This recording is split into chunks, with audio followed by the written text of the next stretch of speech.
တင်မောကြီးတစီအောက်ကနေအပြာရောင်မီးတောက်တွေပန်းထွန်လာတာကိုမြင်လို့ကြမှာပါ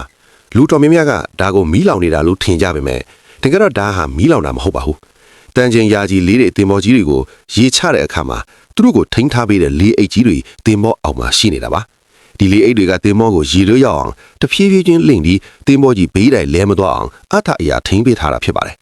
နောက်ဆုံးချိန်မှာတော့အလုသမားကလီထုတ်တဲ့အဆုရှင်ကိုဖွင့်လိုက်တဲ့အခါအခုနကအပြာရောင်မီးတောက်လို့အရာမျိုးထွက်လာတာပါဒါဟာမီးမဟုတ်ပါဘူးအလွန်ပြင်းထန်တဲ့ဖိအားနဲ့ပိတ်ထားတဲ့လေတွေဟာအပြင်ကိုရုတ်တရက်အရှိန်နဲ့ထွက်လာတဲ့အခါအေးဆက်သွားပြီးရေခင်းငွေတွေဖြစ်သွားတာပါ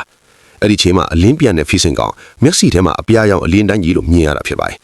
လေကိုအမြန်ကြီးထုတ်လိုက်မယ်ဆိုရင်တော့တင်းပေါင်းကဟန်ချက်ပြက်ပြီးဘေးကိုစောင်းထွက်သွားနိုင်ပါတယ်ဒါဆိုရင်တော့ဒေါ်လာပေါင်းများစွာဆုံးရှုံးမဲ့မတော်တဆမှုတွေဖြစ်လာနိုင်ပါတယ်